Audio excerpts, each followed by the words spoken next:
Normal आदमी जब crypto में एंटर करता है और किसी ऑल्ट कॉइन के ऊपर नज़र मारता है, तो उसको कौन सी वो 4-5 चीज़ें जो उसको देखते ही समझ में आ जाना चाहिए, इन पैरामीटर्स से को देखना, मतलब उसके लिए मैंडेटरी होना चाहिए कि भाई ये 4-5 चीज़ें तुम 100% देखो।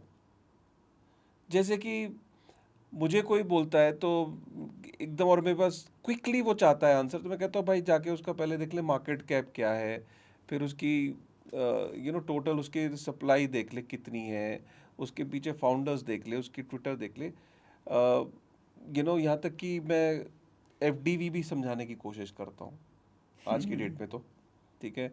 और थोड़ा सा कोई एडवांस यूज़र होता है, कोई एडवांस ट्रेडर है, तो मैं उसको कहता हूँ कि भाई देख इसका टोकन अनलॉक कितना होना है फ्यूचर में, जिसने थोड़ा बहुत, जिसको क्रिप्टो आता है, कुछ ऐसी टर्म्स, मतलब आपको अगर 2-4 पॉइंट क्विकली बताने हो, समय नहीं है 5 मिनट के अंदर बताने हो, तो आप क्या बोलोगे किसी को कि भाई बचाओ अपने आप को और इन चीज़ों को क्विकली जाके स्टडी कर लिया करो और उसके बाद आगे बढ़ा करो।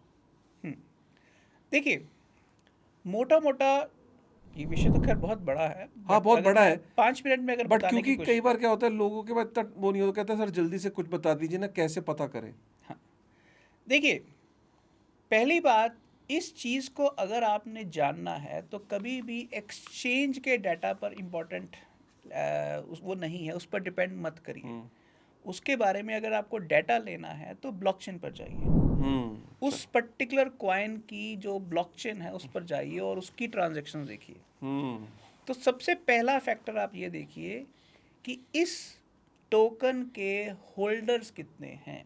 जैसे ईथर स्कैन पर अगर आप जाएं या पॉलीगॉन स्कैन पर जाएं या सोल स्कैन पर जाएं, तो वहाँ उस टोकन के होल्डर्स का डाटा आपको मिल जाएगा। ये फ्री ऑफ कॉस्ट है, आपको 2 मिनट लगेंगे ये सारा डाटा देखने में।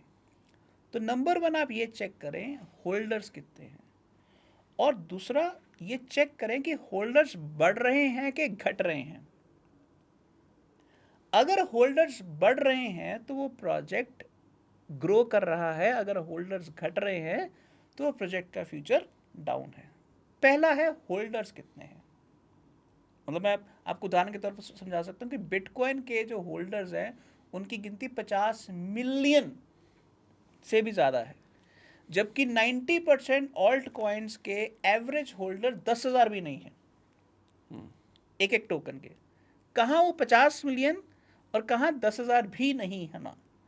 तो पहला सवाल कि होल्डर्स कितने हैं, होल्डर्स ज़्यादा होने, जितने ज़्यादा होल्डर्स होंगे उस प्रोजेक्ट की लाइफ उतनी अच्छी है। नंबर 2, ट्रांजैक्शंस पर डे, उसकी डेली ट्रांजैक्शंस कितनी हो रही हैं और उसका volume of transactions over last 1 month, last 1 year, और स्टार्ट फ्रॉम बिगनिंग अब तक कितना हुआ है।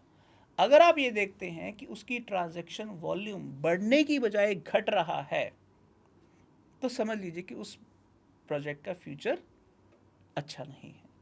ये नंबर 2 सबसे इंपॉर्टेंट चीज़ है। नंबर 3, ये दोनों चीज़ें आपको ब्लॉकचेन पर मिल जाएगी। और नंबर 3, आप ये चेक करिए कि उस टोकन की मैक्सिमम सप्लाई कितनी है और आज की तारीख में उसकी सप्लाई कितनी है। अगर आप ये देखते हैं कि उसकी मैक्सिमम सप्लाई और उसकी आज की सप्लाई ऑलमोस्ट एक जैसी हैं, तो इसका मतलब है कि वो टोकन अपने शिखर पर ऑलरेडी पहुंच गया है। अगर उसकी टोटल सप्लाई मान लीजिए 100 है और उसकी करंट सप्लाई 10 है, तो इसका मतलब अभी प्राइस ग्रोथ हो सकता है। पर अगर उसकी टोटल सप्लाई 100 है और करंट सप्लाई 90 है, तो फिर उसकी प्राइस ग्रोथ की संभावना कम हो जाती है, क्योंकि उसकी प्राइस ग्रोथ फिर तब होएगी अगर उसका ट्रांजैक्शन वॉल्यूम पर डे बढ़ेगा। तो अगर सप्लाई भी ज़्यादा है और ट्रांजैक्शन वॉल्यूम भी कम है, तो उस टोकन का प्राइस बढ़ने की गुंजाइश बहुत कम होती है।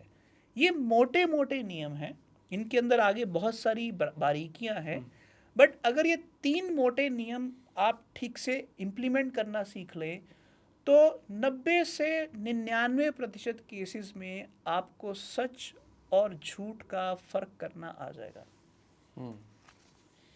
और मैं अपने यूजर्स को ये भी कहना चाहूँगा कि आप ट्विटर पे जाएं, ट्विटर पे उसको फॉलो करें, उस पर्टिकुलर प्रोजेक्ट को, और देखें कि वहाँ पे किस तरह की बातचीत हो रही है, किस तरह की न्यू अनाउंसमेंट हो रही है, उनके ब्लॉग्स को पढ़ें और आपको एक अंदाज़ा हो जाएगा कि किस तरीके की ये जो पर्टिकुलर इसके अराउंड जो बात हो रही है।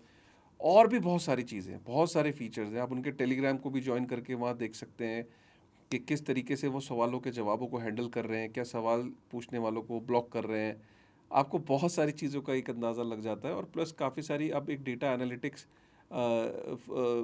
प्रोजेक्ट्स भी आ गए, जैसे DYOR है, जो कि काफ़ी सारा इंसाइट्स देता है। आप कॉइन गेको है, कॉइन मार्केट कैप है, इधर से भी आप काफ़ी सारा डेटा जो है वो देख सकते हैं। लेकिन प्लीज़ प्लीज़ प्लीज़ किसी भी चीज़ में जंप बिना सोचे समझे एक ऐसा मत करिए कि मकाओ में गए और वहाँ जाके गैम्बलिंग के फ्लोर पे गए और वहाँ पे बोले कि आज 36 नंबर पे लगाऊंगा, मेरा दिन है, 36 नंबर ही आएगा, और आपने जितनी जमा पूंजी थी वो 36 नंबर पे लगा दी, और अमेरिकन रूले की बॉल जब टेबल पे घूमी तो वो 22 नंबर पे आई, और आपने कहा हाय हाय बर्बाद हो गया।